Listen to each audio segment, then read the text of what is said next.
Wake me up with a bright smile on now. Put me in the dark, so won't get lost now.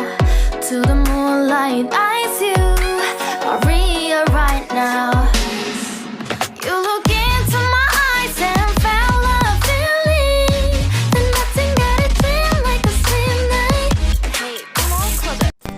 Kita mulai soal yang pertama. Perlunya transparansi kinerja agar terhindar dari konflik kepentingan dan cara terbaik untuk menghindar dari tindakan penyuapan merupakan kegiatan untuk membentuk. Ya, jawabannya adalah B.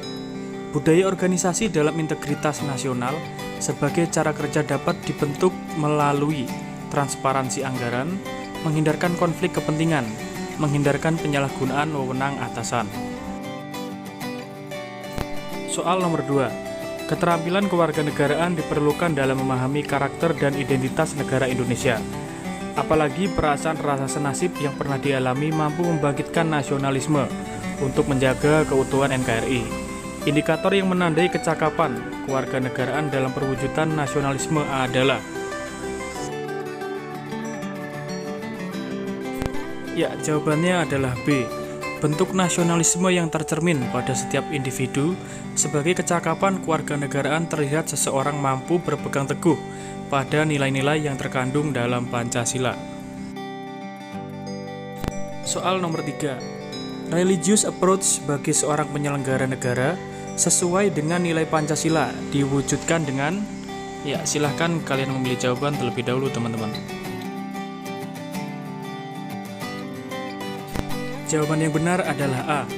Bentuk pendekatan religius sebagai seorang aparatur penyelenggara negara di Indonesia adalah dengan pengambilan sumpah jabatan berdasarkan agama yang dianutnya untuk menunjukkan integritas diri yang bermoral sesuai dengan agama dan kepercayaannya. Oke, next soal nomor 4. Perilaku bela negara dalam lingkungan masyarakat dapat dicontohkan dengan berperilaku. Ya, silahkan kalian memilih jawaban terlebih dahulu teman-teman. Ya, jawabannya adalah D. Bentuk pelaksanaan kegiatan bela negara di lingkungan masyarakat nampak pada perilaku pelaksanaan kegiatan siskampling, karena kegiatan ini mengupayakan penjagaan terhadap keamanan dan ketertiban di kawasan kampung atau desa. Oke, next. Anak-anak perlu diberikan kebebasan berkreasi. Sudah sangat pasti hal ini akan melatih kemandirian anak. Jangan membatasi anak untuk tumbuh dan berkembang. Perbaikan kalimat bercetak tebal pada teks pidato tersebut adalah ya, jawabannya adalah C. Perbaikan kalimat bercetak tebal dalam teks pidato tersebut adalah kreasi dapat melatih kemandirian anak. Oke, lanjut. Negara Indonesia menganut sistem hukum yang dijunjung tinggi sebagai aturan dan penjaminan terhadap seluruh warga negara Indonesia. Maksud dari rule of law adalah ya, jawabannya adalah E. Maksud dari rule of law adalah negara tidak mengenal pengkhususan peradilan terhadap sebagian warga negara, karena seluruh warga negara memiliki kedudukan yang sama di mata hukum. Oke, next soal selanjutnya. Jika RUU tidak mendapat persetujuan bersama antara Presiden dan DPR, maka ya silahkan kalian memilih jawaban terlebih dahulu teman-teman. Ya, jawabannya adalah B. Tidak boleh diajukan lagi dalam persidangan DPR pada masa itu. Hal tersebut dijelaskan pada pasal 20 ayat 3. Pasal ini telah diamandemenkan pada amandemen pertama. Oke, lanjut. Salah satu contoh pengamalan sila kemanusiaan yang adil dan beradab adalah, ya silahkan kalian memilih jawaban terlebih dahulu teman-teman. Ya, jawabannya adalah A. Contoh pengamalan sila kemanusiaan yang adil dan beradab adalah setiap warga negara berhak untuk mendapatkan pendidikan yang sama tanpa terkecuali. Hal ini juga tercantum pada pasal 31 ayat 1 UUD 1945. Oke, next. Aspek pertahanan negara meliputi hal-hal berikut kecuali. Ya, jawabannya adalah A. Pertahanan negara disebut juga pertahanan nasional, adalah segala usaha untuk mempertahankan kedaulatan negara, keutuhan wilayah sebuah negara, dan keselamatan segenap bangsa dari ancaman dan gangguan terhadap keutuhan bangsa dan negara. Jadi yang kecuali adalah jawaban A, teman-teman. Oke, next. Faktor terbesar yang sering menjadi penyebab terjadinya tindak korupsi di Republik Indonesia adalah, ya silahkan kalian undi jawaban terlebih dahulu, teman-teman. Ya, jawabannya adalah C, faktor sosial. Faktor terbesar penyebab tindak korupsi di Republik Indonesia adalah faktor sosial, teman-teman, di mana orang-orang ingin memenuhi gaya hidupnya yang tinggi sehingga melakukan tindakan korupsi. Oke, next, soal selanjutnya. Penarikan pajak kendaraan oleh pemerintah daerah merupakan salah satu contoh penerapan otonomi daerah, yaitu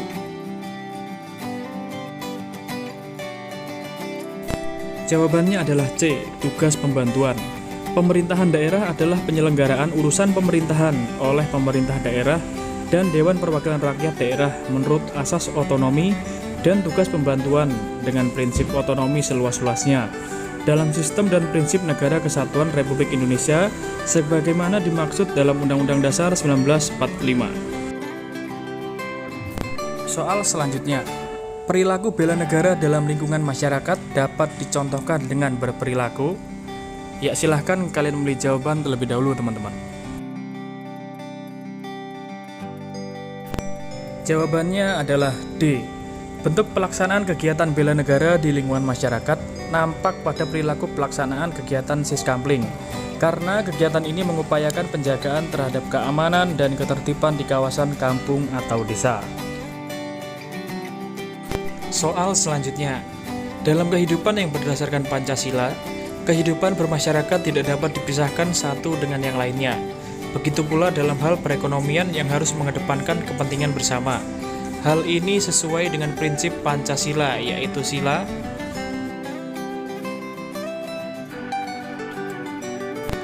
Ya, jawabannya adalah E. Prinsip sila kelima adalah keadilan di segala bidang, di mana seluruh rakyat Indonesia mendapatkan perlakuan yang adil dalam hal hukum, ekonomi, sosial, dan budaya, sehingga keseimbangan antara kehidupan pribadi bermasyarakat dapat terwujud. Soal selanjutnya. Kebinekaan merupakan realitas bangsa yang tidak dapat dipungkiri keberadaannya.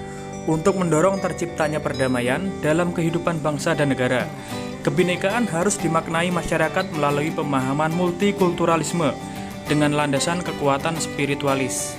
Perbedaan etnis, religi, dan ideologi menjadi bagian tidak terpisahkan dari sejarah bangsa Indonesia dengan Bhinneka Tunggal Ika. Oleh karena itu, dalam penetapan peraturan perundang-undangan, tidak boleh ada materi yang mendiskriminasi kelompok masyarakat tertentu. Karena, ya, silahkan kalian pilih jawaban terlebih dahulu, teman-teman.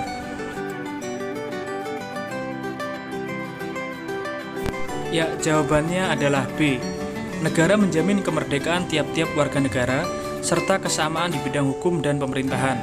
Oleh karena itu, apabila ada peraturan yang bersifat diskriminatif, peraturan tersebut bertentangan dengan konstitusi. Jika ada peraturan terdapat unsur diskriminatif, akan memunculkan benih-benih perpecahan dalam masyarakat, teman-teman. Oke, next, soal yang terakhir, teman-teman.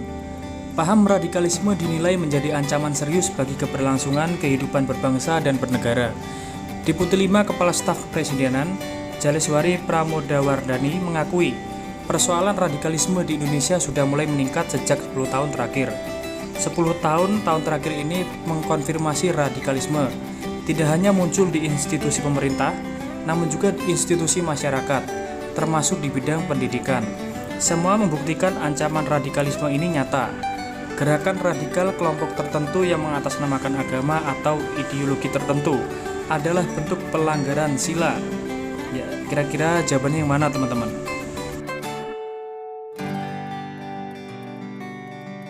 Ya, jawabannya adalah A.